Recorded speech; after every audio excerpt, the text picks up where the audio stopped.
Hi everybody, I am very, very pleased to welcome Alan Taylor onto the Berkshire Football Stories podcast this week. Alan, how are you doing?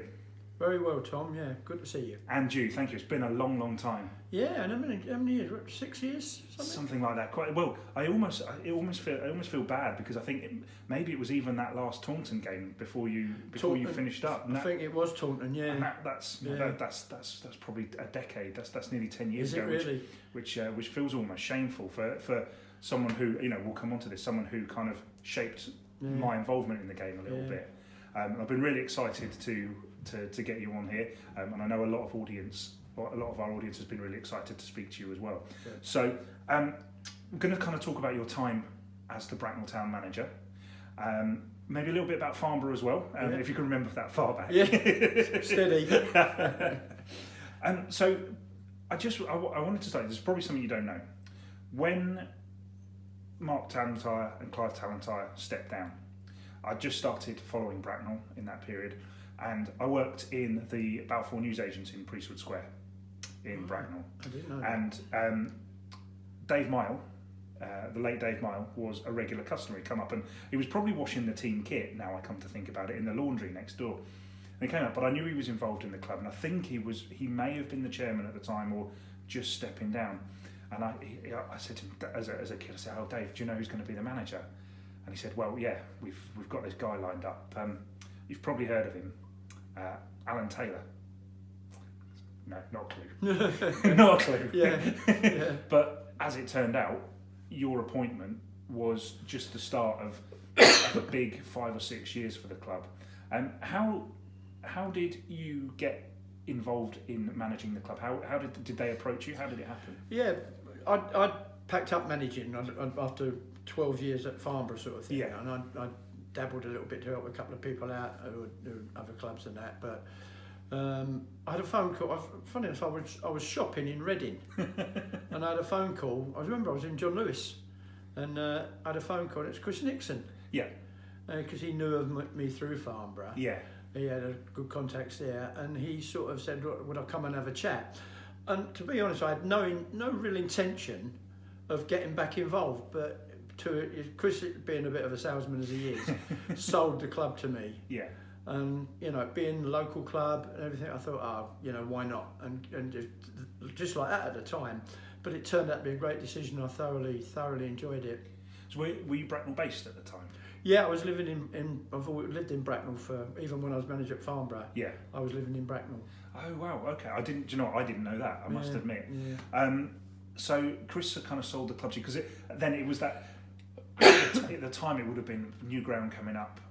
At the time, I seem to remember in the papers at the time it was new ground in sort of 2-3 seasons. Unfortunately, that kind of ran, didn't it? Well, that was one of the big attractions he'd sold, as anybody would be interested in a new stadium. But it was his enthusiasm, I've got to say, that really got me. He's a very enthusiastic guy, and he did a really good job, and I'm glad he did. But also that season, Bracknell were in what you would call the Isthmian League Division 3 at the time, because there were 4 divisions in that area at the time, and so Bracknell were in Division 3, and they were undergoing a restructure at the end of the season with the leagues, and I believe it was possibly the top 10 went up. Yeah, so it's going to be the top 6, and they split it more. It changed as it went on. Yeah, but I can't remember where we went. I think we finished. Oh, I'd have to. Oh, do you know what? I'm sure we finished 2nd or 3rd or something like that first season. Yeah, it was certainly well in there. Obviously, at the time, you'd have been aware Bracknell had been the previous season to the first round of the FA Cup. Very much. You had Clive and Mark who were favourites of the club at the time. So you had some big shoes to fill. Was that something that you considered? Yeah, I mean you have to believe you can do the job, but I mean they'd done really well, and to reach the FA Cup as they did from the status that Bracknell were at the time was tremendous, But Chris made it clear that he wanted to make a change. Yeah. And I just he said to me that it was all like whether they were happy or not at the time, I don't know, but it happened and it went on from there. Obviously, in that pre-season, you obviously had a number of Clive and Mark's players probably came pre-season training. You brought in a lot of players yourself as well. Where did you know those players from? Because you had the likes of Gavin Smith, I remember, who was suspended in the first couple of games. I remember reading a report. This is all off the top of my head, but you brought in a few players at the time as well. Yeah, I think Gavin Smith came from Fleet or somewhere like Right. that at the time. But yeah, there was a lot of regular players there, like Ben Edwards, Danny Oliphant, Steve Nesbitt and all them, who were good players. Yeah. Good players, but they probably felt part of the old regime as well, which happens anyway, especially at non-league level.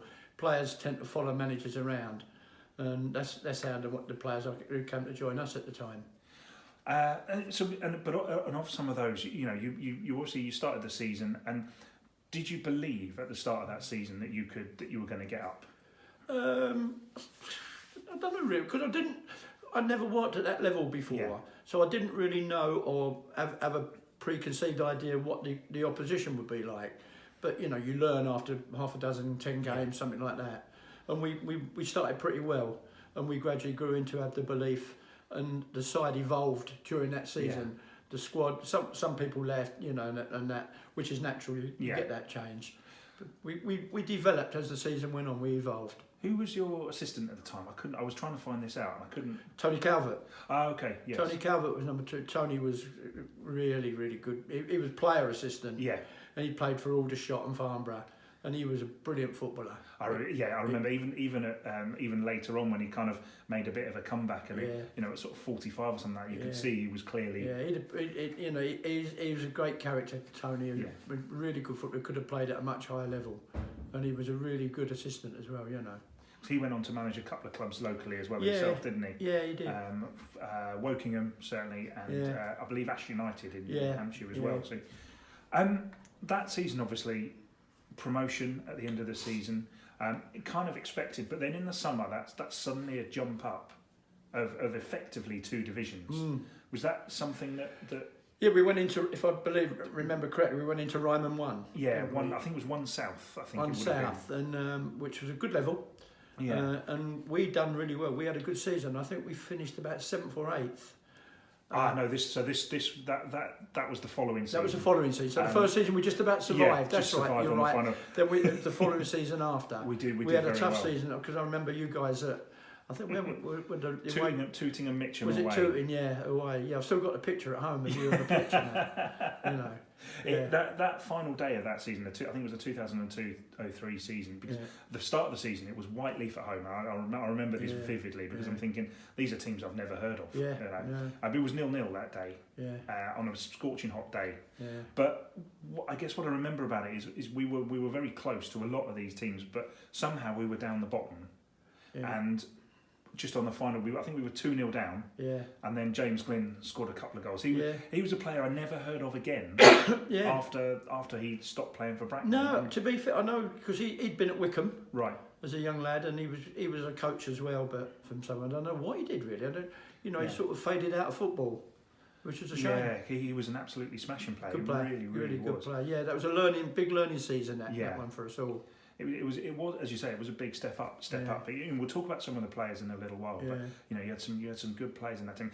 A couple of other key points, obviously. We can't talk to Alan Taylor without talking about Barnet at home in the FA Cup. That 2003-2004, it would have been 4th qualifying round of the FA Cup.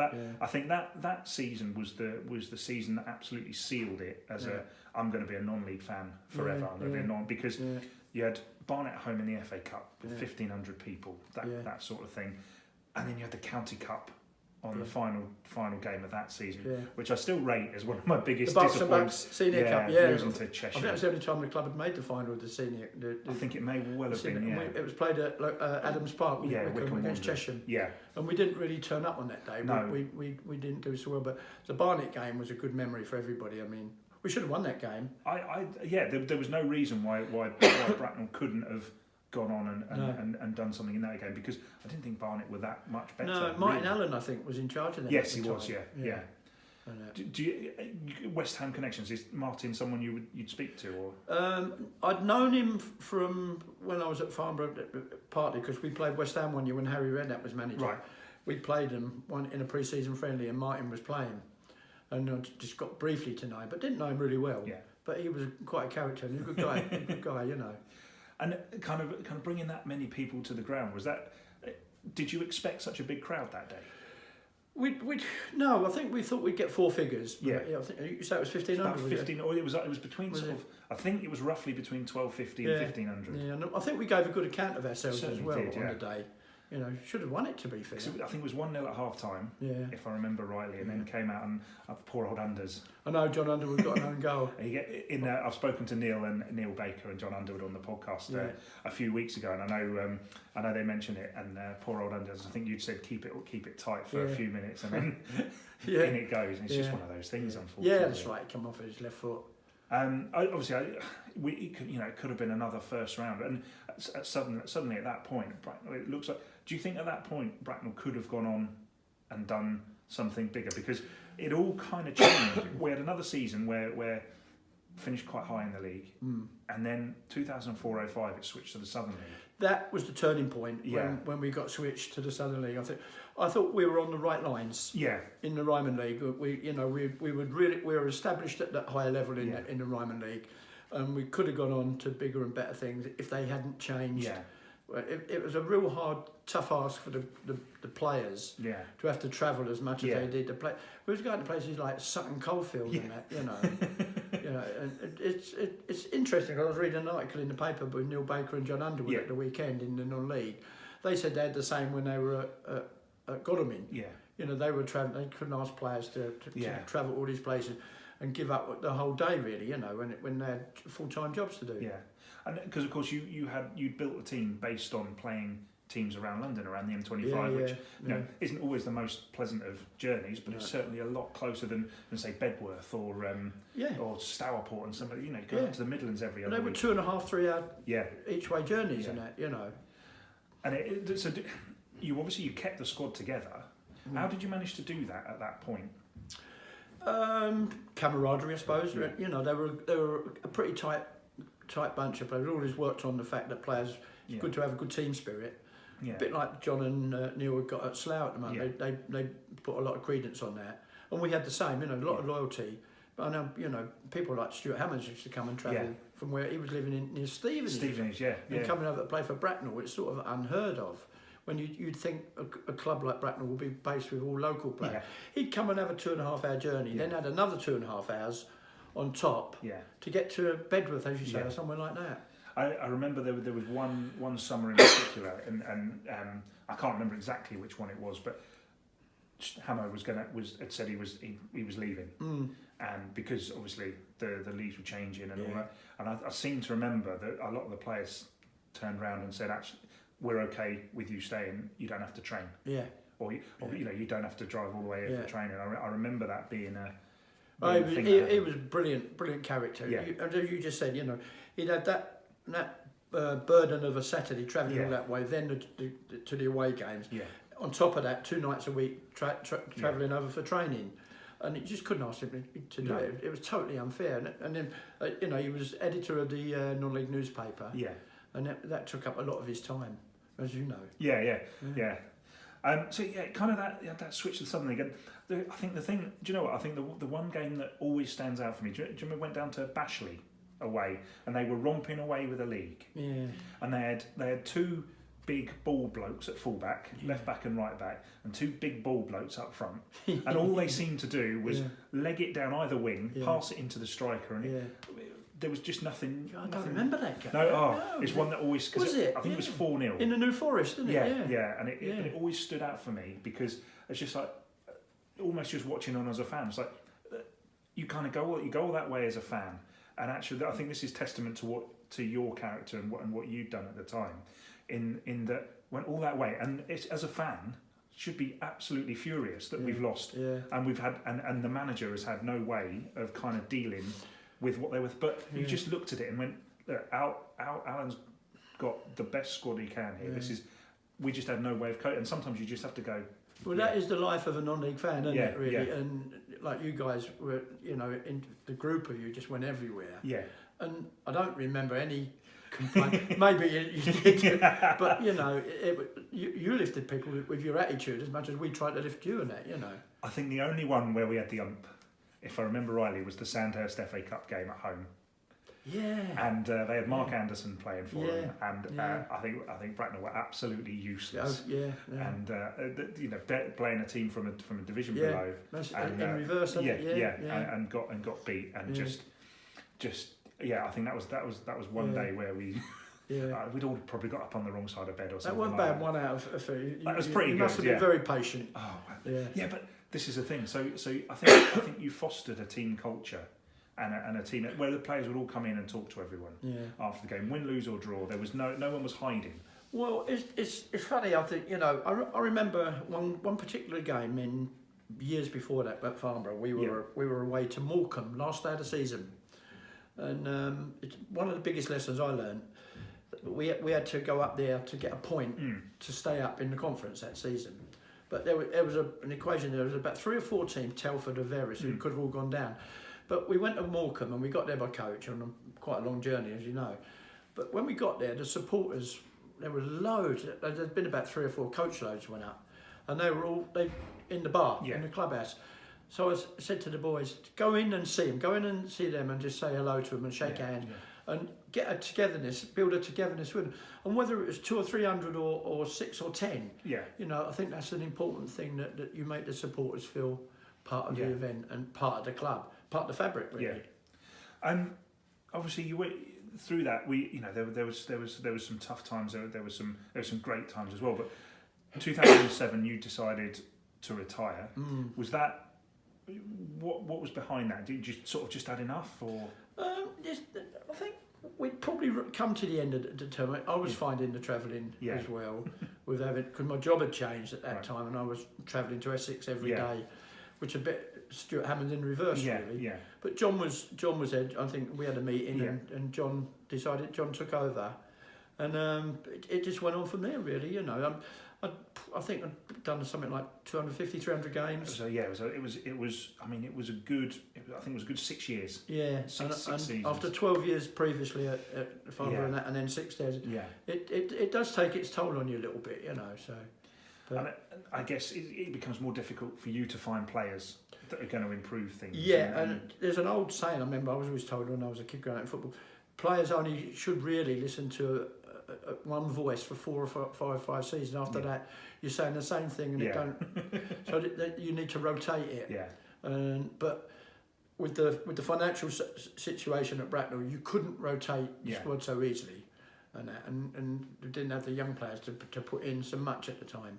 So talking about that kind of financial situation, obviously you had players paying them a wage, weren't you? You were paying them at times, whatever that would have been, and that obviously went up and down depending on, at times, I guess, FA Cup runs and things like that. And I remember at one point the budget had been cut completely. And I remember Stuart Hammond's ringing me, because I was at university at the time, to tell me. And that's part of that bond that you because he rang me to tell me, so that I didn't find out off anybody else. But that must have caused you all amounts of pain, because you've got these players who you've invested in, and probably are friends of yours as well at this point, and you've got to let some of them go. It was, and it all adds up into the. But we all understood it was such a tough time for the club, anyway. And I know Chris really did his absolute utmost to try and keep it together, but I suppose it had run its course really. I guess it did allow you to bring some players through, though. You were sort of almost forced into. Was it something you wanted to do, to bring through young players? Well, I always believed you should. I mean, I still think it's a case with whatever division you're in now, Premier League or Ryman League. Now it's the same thing. If you can bring local players through it, you sort of foster a better atmosphere with your supporters and that, and they want to come and see local boys. So as I say, you kind of retired at the end of that season. When the next season started, what was that like for you? Funny. I didn't miss not having to rush home on a Tuesday and Thursday night from Essex to go training and stand out in the freezing cold. But the Saturdays, the actual game, being involved, you miss it. I mean, it took a few years And probably, truth be known, I still do. Yeah. You know, you always, the older you get, the more you look at it and think, oh, I could have done that better, but you couldn't. But it's just a natural instinct that you do that, you know. Did you? Were there any offers after? Yeah, but I just decided I didn't want to. Yeah. Because I loved it at Bracknell and I'd loved it at Farnborough, and I didn't think I could ever get that feeling in again. You know, Bracknell was a smashing club, a nice, friendly club to be involved with. You know, like as you say, with you guys, it was full of nice people, and everybody wants to be around good people. During your period, you had quite a good friendship with, was it Steve Corduroy? At Steve Staines, Corduroy, yeah. At Staines Town, and you used to get the odd Staines player coming through. How did that develop? Steve had played for me. Right. Okay. Years earlier, and he's one of the players I'd always had the fellow managers. Yeah. You tend, I suppose everybody's the same. There's a group of managers you stay in contact with, and Steve was one of those. Yeah.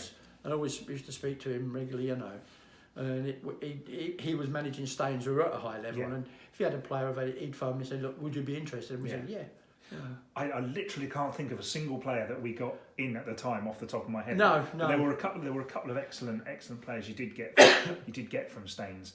And I think, if I remember rightly, that link did carry on a little while after you finished as well. Yeah. Which was great, because you had kind of a couple of players who perhaps needed some minutes to prove themselves, and you got those guys in, and they tended to do very well. I do remember Neil Selby. Who obviously came to play for Bracknell. Yeah, great lad. But I seem to remember we'd been to Wheatsheaf Park, and it was 0-0, and he popped up and scored the winner for them. And you just thought, and then he comes and plays for you. You think, right, okay, here we go. We've got a proper centre forward. I think he was also friends with a couple of lads, which is back to that old subject. Little cross links, they matter really, you know. But he was a good. But we were lucky to get in. Yeah. So that's kind of like the timeline of how it kind of went. Was there anything I've missed, do you think? No, I don't think so. I mean, you know, the highlights and the lowlights really. I mean, fortunately, I think the highlight you always remember the highlights better in a better light, but the lowlights sort of stay with you longer. Yeah. It just occurred to me. I'd written down the County Cup here, and that County Cup final, I think, is possibly the most disappointed I've ever been. Me too. Yeah. Poor performance on the day. It wasn't, and obviously Unders got injured. Yeah. And that was effectively the end of his career, really. We punched above our weight a bit in that competition. I think we in the semi-final, was it Slough? We beat, was. And a bit like the England rugby team, that was our final in many ways. We beat. No one expected us to beat Slough, but we did. Yeah. And we peaked, I think. And in the final, although it was a big occasion, we'd had our final in the semi-final, like England did against the All Blacks. Yeah. I think that final. I think what annoyed me more than anything was the incredibly muted celebrations of Chesham. I think because we all had face paints, we had quarters on our all done face paints. We'd got a coach. We were ready. And if we'd won that competition, which people would call some sort of Mickey Mouse competition at the time, I don't agree that is what it is anymore with the way they've structured it. But at the time, it wasn't a big competition. But if we'd have won it, you would have had a pitch invasion at least. I know. So I always felt it was a real shame. Yeah, it was a shame. We just didn't turn up on the day. Unfortunately. As you say, poor old John got a injury, you know. I wanted to ask you about some of the players that you had at Bracknell at the time. We've discussed Stuart Hammonds. Quite a character. Personally responsible largely for my own media career, because I asked him for a bit of work experience, and I ended up staying there for quite a long time. But a couple of players I noted down. Obviously, Baker and Underwood. Yeah. You knew those guys. So Neil joined, I think, in the summer that you when I came went to Bracknell. And I found out about John Underwood on the back of the Bracknell News because we didn't have proper internet then. A big picture of him on the back. Going back, Well, Neil would play. They were both regulars for me at Farnborough. Yeah. But Neil's dad was a player for me. Right. At Farnborough. Keith. Yes. Who was a brilliant footballer, and one of those defenders who never ever got booked or anything. Yeah. And actually, Neil come along. Neil had been a young YTS player at Wickham, but then he'd come to Farnborough, I think, because of his dad and because of it. and he made his debut up at Southport one day, and he fitted straight in, and he played many games there. And John was the same. They were two really, really solid players, good characters, as they are proving now in their management, which they're doing a fantastic job at Slough. And I can only see them both going on to bigger and better things. Hopefully with Slough as well, because with Slough, there's every chance that at the end of the season, we could see Slough in the National League. I do, really. They've been. I know they've had offers. They've been tried to get tempted away, but I think it's a good decision to stay there. Yeah, certainly for now. John Palmer was. I remember being. I think again Whiteleaf away at the end of one of the seasons, and you said, "Look who's been on the team sheet every game," and it made it his joining the club because. He was at Lewis, if I remember right. Lewis were one of those teams that we never got anything out of, home or away, wherever it was. Absolutely, you just knew you were going to get beat, but you go there and do your very best. How did that one come about? I think I know vaguely the story, but how did that one come about? To be fair, he was a mate of Hamo's. Right. Again, this is getting back to that links and links within links and that, and Stuart said to him, he was looking for a club, and he said, come to Bracknell, and he joined us. And he started off like an absolute train. God, yeah. We thought, wow, what we got here. But he did sort of, I think in a way he come to the level, but he was really good player and a good character. I remember there was a game at Windsor, if I remember rightly, and there'd been a bit of a kerfuffle in the tunnel at one point, and someone said John Palmer swung a punch, and I thought. No chance. No, he didn't seem that sort of player. He wouldn't say boot or a goose, would he?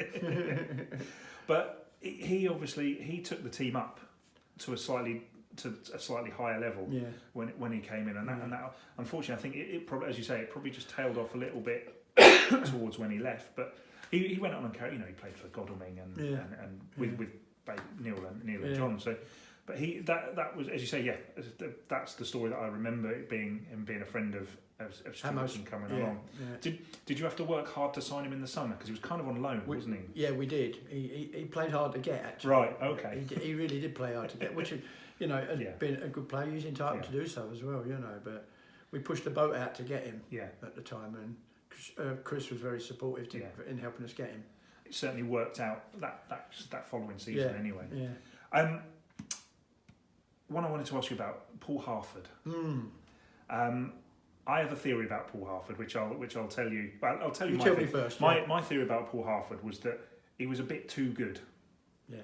He was a bit too good to be playing in the Bracknell team he was playing in at the time. He was picking balls out that no one else had quite. That was my theory. Yeah. Unfortunately, it just ended up looking like he was either lazy or just not paying attention to what was going on. And it's difficult because I wouldn't necessarily say things on this podcast that I wouldn't say to his face, but it's just I don't know the guy. I can't comment on what he was like as a player. So I'm asking you, Aaron. Okay, Paul. If you go back to the beginning with Paul, Paul was the son of Ray Harford, who was the assistant manager to Kenny Dalglish when Blackburn won the Premier League, and he'd been manager at Fulham when I was coaching at Fulham. I was coaching the young players at Fulham. And Ray was the manager, and I forged a really good relationship with him. And then he left, and he went to Blackburn. I left, and I left Fulham, and I went to Farnborough, and we still stayed in touch. And Paul actually, this will show you the levels. He was sub for Blackburn in the FA Charity Shield against Manchester United. So you can see a bit where he must have thought, "What am I doing at Bracknell?" Yeah. But he'd had a bit of an up and down time there, and he come to us at Farnborough, and he was brilliant. Yeah, absolutely. Even at Farnborough in the conference, he was playing. He should have been playing higher. He's probably one of the best players I've ever had. Complex character, But once you knew him, you loved him. He was one of those. If you looked after him, he gave you everything. And to this day I don't know how we ended up getting him, but he was a brilliant footballer. Yeah. Brilliant footballer. I remember there was a picture in the paper of him and Hamo stood outside Burton's in I think who were sponsoring something or other at the time, and just like them being the two big signings. And you thought, wow, okay, so we've got this defender who we know really well, who's signed for us permanently, and then you've got Paul Harford who's played for Blackburn Rovers. And you think, wow, okay, and it just just didn't quite work out, did it? I got to say, really, looking back now, we were very lucky to have players of that calibre come to the club, and if we'd have had the finance to back it up maybe at the time, and we could have stayed in the Ryman League, etc., etc. I think we could have gone on, but things happen. It's just the way it goes sometimes, isn't it? So obviously we talked about those guys. You had a couple of assistant managers as well. You had Mark Talentire was your assistant for a little while. Yeah, came back into the club. It was a real good club man. You also had obviously Unders and Tony Calvert. And Paul Frame. And Paul Frame. I've got a question from Paul Frame for you later. Okay, right. Yes, Paul Frame as well. Yeah. But you had a habit of getting these guys out of retirement. Yeah. Yeah. You've got poor old Tally, whatever, I don't know how old he is now or whatever. But he's come out of retirement a lot of times for Bracknell, hasn't he? Yeah, I know. And he actually scored, didn't he, against Paulton Rovers? Yeah. And he got booked for it. Yeah. Crazy, isn't it? How did I suppose, this was one of those things, were you just short of players or? Yeah, I think it was at the time. It's just one of those events that happen, and opportunity knocks. Yeah. It kind of continued on happening because Keith Pennicott Bowen ended up coming out of retirement as well to play a few games up at the age of 45 or something like that. Amazing, isn't it? I don't know how they do it, but then as you say, there was John. Yeah. John, and then John took over as manager. Yeah. John, I think John cut his teeth on, you learn the hard way in those early days, like we all do, and he's gone on to better. Framey was a great assistant. He was. I knew him from when he was the goalkeeper at Slough. Yeah. And still see him to this day. Through family events and that. But, You had quite a number of goalkeepers as well. It's some. And when I say I don't mean as in you went through them, but you had some consistently talented goalkeepers at the time as well. Martin Hutt, who you kind of inherited. Yeah. You had Andy Poyser. Australian lad. Yeah, remember it? God, I can't remember. I've forgotten that name. And I want to say Keith Andrews. Is that right? Yeah, he'd been at Southampton, I think. Right, okay. But going back to Martin, I remember because Malcolm, his dad, who was the club secretary at the time and on the board, was a really nice man. And I remember he used to hate watching him in goal because he used to say, I'd rather my son was a centre forward. He said every time you feel sorry for him every time they let a goal in. Yeah. But great goalkeeper. Yeah. We did have some good goalkeepers. We did fantastically well in the goalkeeping. Yeah. I got lucky there because it's not something I've. Well, having said that, I had back at Farnborough we had Mike Taylor. Right. Who went on to play for Birmingham for many years and he's assistant with Northern Ireland. Yeah. And we got him out of the army. Oh wow! He was, because Farnborough being close to Aldershot, he come and joined us from there. But I got lucky with goalkeepers rather than having any knowledge of But obviously Martin got injured, didn't he? He had that horrible injury. What was? Do you remember at all what was going through your mind at the time? What with his injury? Yeah, it's a horrible one. Yeah. I just remember a bit like what Malcolm was saying. You dread watching. I remember when Gavin broke his leg. Yeah. For early season, we were playing Ashford Town Middlesex at home, and it's the same thing. It's always horrible to see an injury of one of your players like that. Yeah. Well, I was going to ask you about Gavin in a few minutes, but that same season it's just popped into my head now. Remember what happened now? So it's that season that Bracknell stayed up on the last day of the season at Tooting and Mitcham, and Martin broke his. Whatever it was, I can't remember exactly what the injury, but it was a sort of lower back injury. Yeah, if I remember rightly. I don't know the technical one for it, but it was a nasty one. But then you got in Lee Edwards. Yeah. Who came in, and then he got injured. Yeah. In the last couple of games, and then it might have even been in that Tooting game he got injured. Yeah. And then you had Callum Whitty. Callum was either a centre. He didn't know whether he wanted to be a centre forward or a goalkeeper. But I'm still not sure he does. He played a game for us at Bromley, funny enough, away. And he had a blinder. Yeah. So the thing is, just talking to you now, just remembering all of these things. Yeah. Remember bringing those back to me. Yeah. Carl Shorten Athletic away, and you've got who was the guy? The manager was Roberts. Graham Roberts. Graham Roberts, yeah. And he described Bracknell as a pub team, and when I spoke to Neil Baker, he said, to be fair, at the time, it was probably true. Yeah, in a way. I had a bit of history with Graham Roberts. Right. He was. He was always, when he was at Spurs and everything, he was always a bit of he was a hard nut when he in there, and he was manager of Yeovil. Right. And when I was at Farnborough, we knocked him out of the fourth qualifying round of the FA Cup, and I don't think he ever forgave me. But he was all right after the game. He was one of those who put on a different persona during the game. He became that's where he was as a player. I never really got that feeling with you. I never got that feeling that you were just Alan. Probably why I didn't make it as a player. I didn't have that that side of me, you know, that extra competitive side of me. I always wanted to, and that's why I thought naturally took to coaching even probably more than playing. So we talk briefly about Gavin. Gavin Taylor came into the side. He's obviously your son. Yeah. Did that cause a problem? Did you have any thoughts about putting your own lad in the first team? Yeah, it's very difficult. It's always a difficult situation, but you know, you have to. You know, we'd go home on a Saturday night and talk about the game. He said, "Well, you never say anything good about me when I." He said, "All you do is moan at me." And I think I've seen that with other, you know, parent-player situations when the manager and the son have been in the same team. But you have to perform and do it. Fortunately, he did well. It was never one of those ones where you thought he's only in there because Alan he was good enough to be in that team. Yeah. Anyway, he just seemed to be.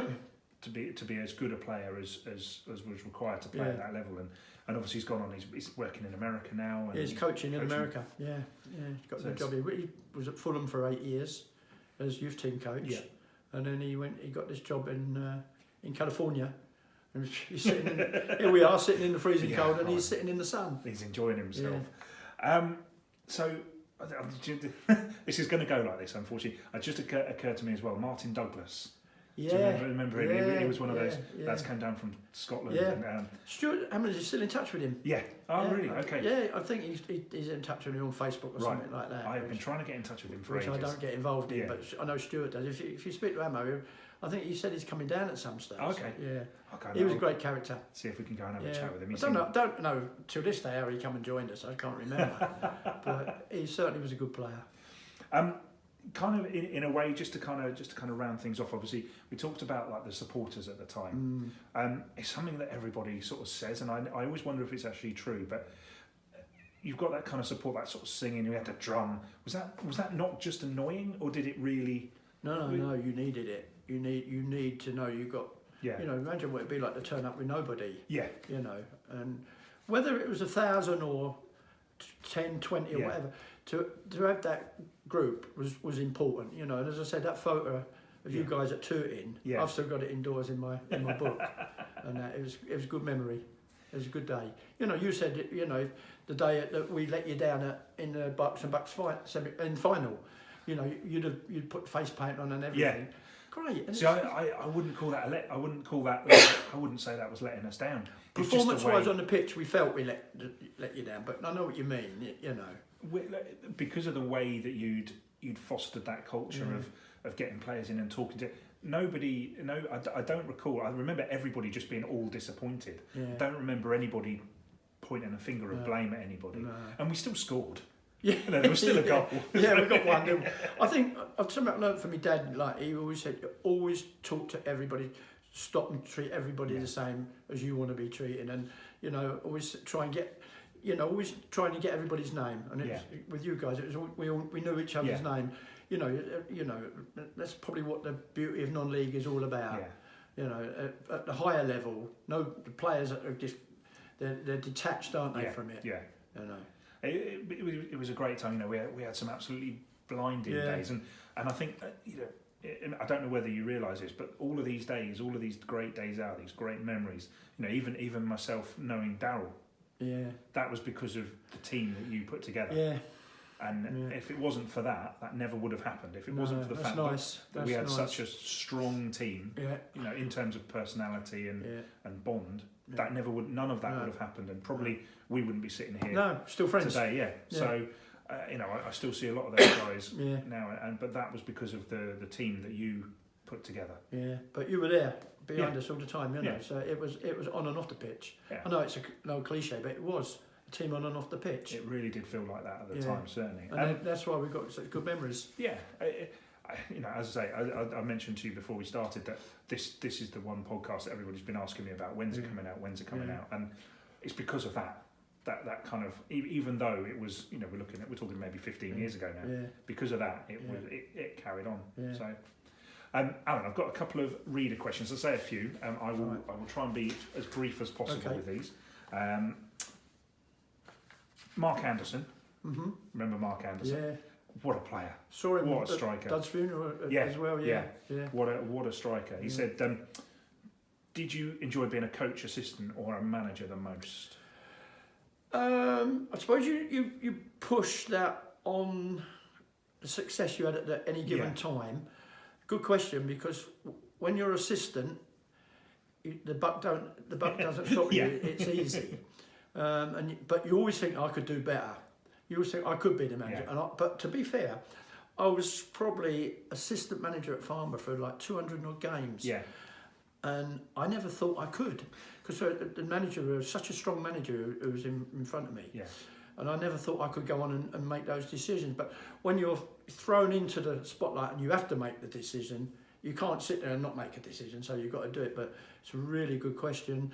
So probably, I can cheat a little bit on that question, so depending on whether we won or lost in games. He just dropped me a note. He said, please let Alan know one of my regrets was not playing for him for a longer period.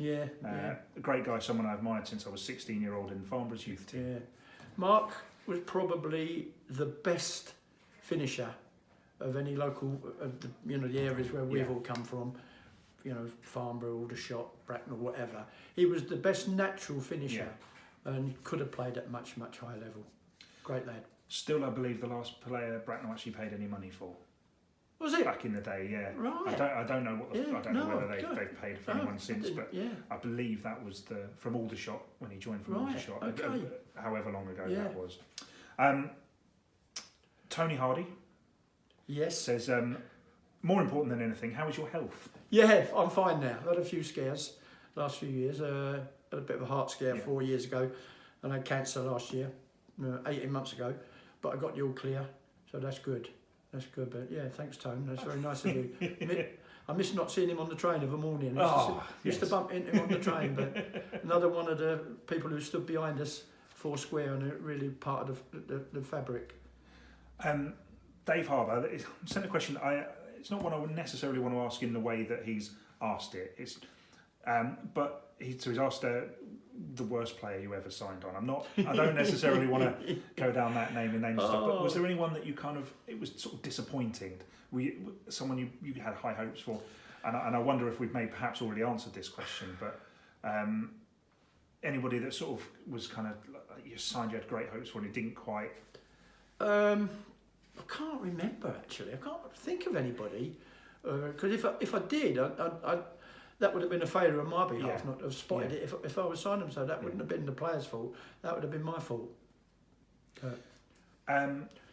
Matt Edwards, BK, you may remember. Yeah. Away to Tooting and Mitcham secured Bracknell survival on many trips to Marlow and the FA Cup fourth qualifying round against Barnet. What was your most favourite memory of those? Which is the one that you think you would, if you're thinking back to your time at Bracknell? If you can remember, we went to Bognor once when they were flying. Yeah. We tactically we set out a new plan on the day because we knew how they'd play. Bognor were the best possession side in the league, and we went there and just decided to play a different shape. We played to sit, not try and get the ball, and just let them wait till they gave it away. And we were fortunate enough we got a winning goal, and gave us something to defend. Yeah. And we won 1-0.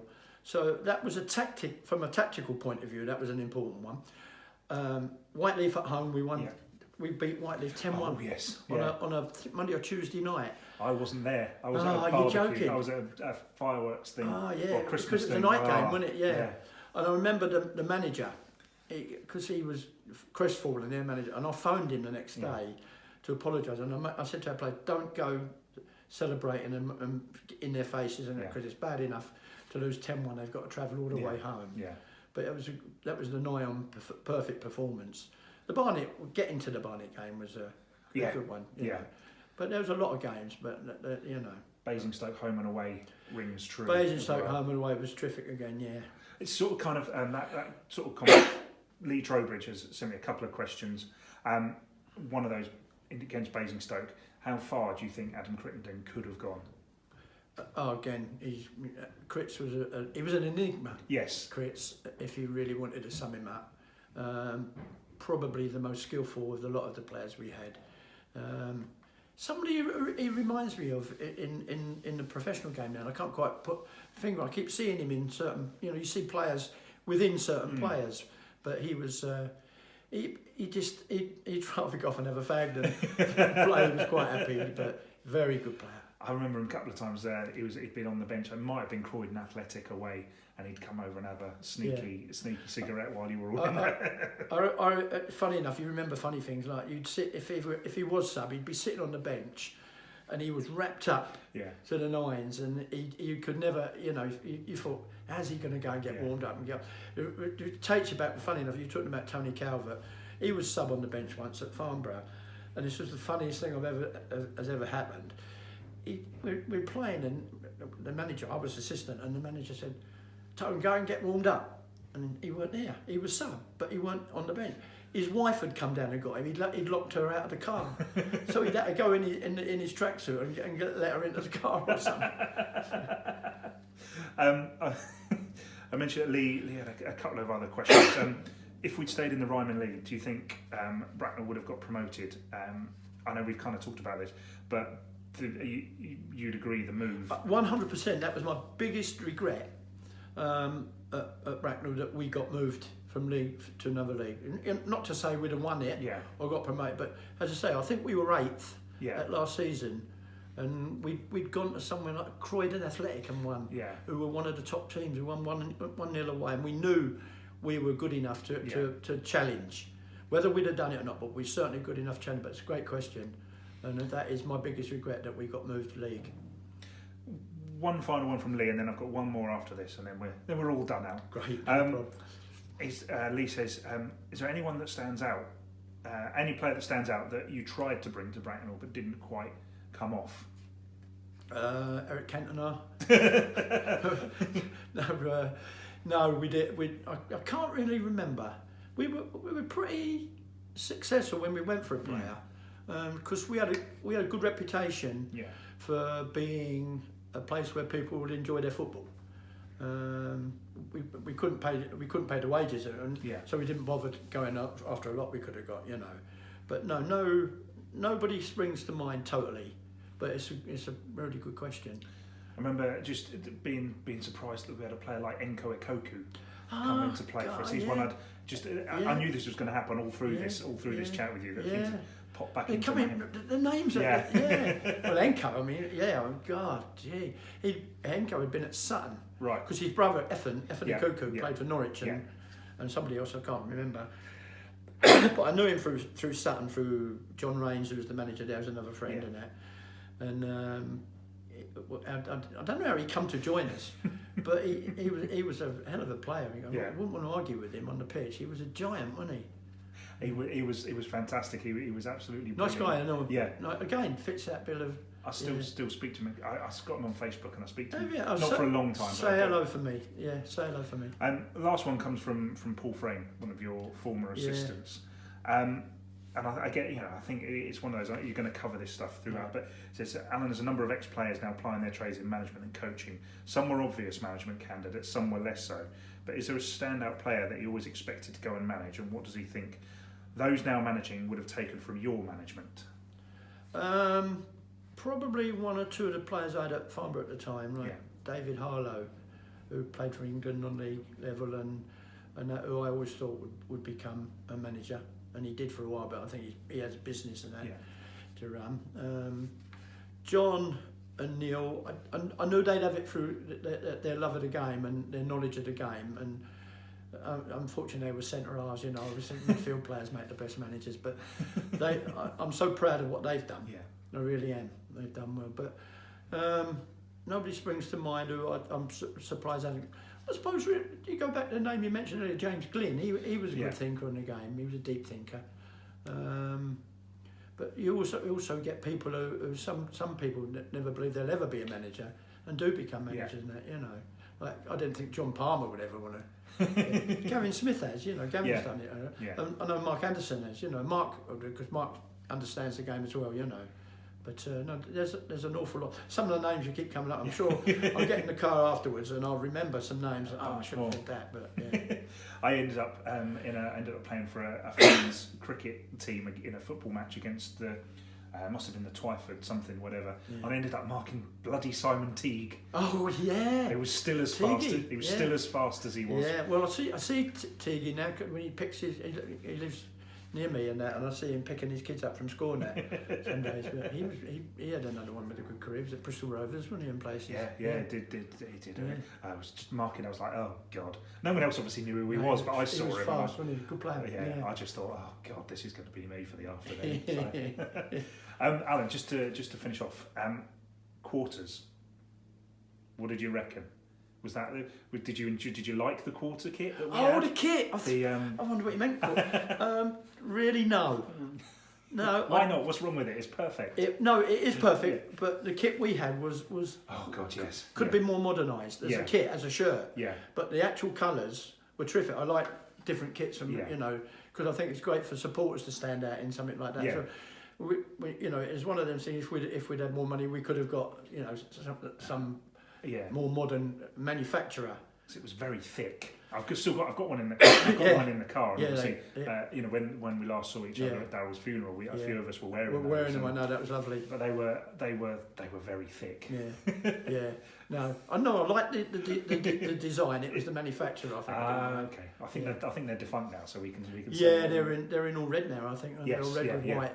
Yeah. All red. I think there was red shirts, black shorts now. So is it? Yeah. Alan, thank you very much for coming to see me. Is there anything you wanted to say? No, if there's anybody I've forgotten to thank, as I say, all of you guys, the supporters, it's nice to hear the questions from them, and they were. Thank you for the times you gave us and everything. It was a thoroughly enjoyable time in my football career. Alan Taylor, thank you very much. Cheers, Tom. All the best.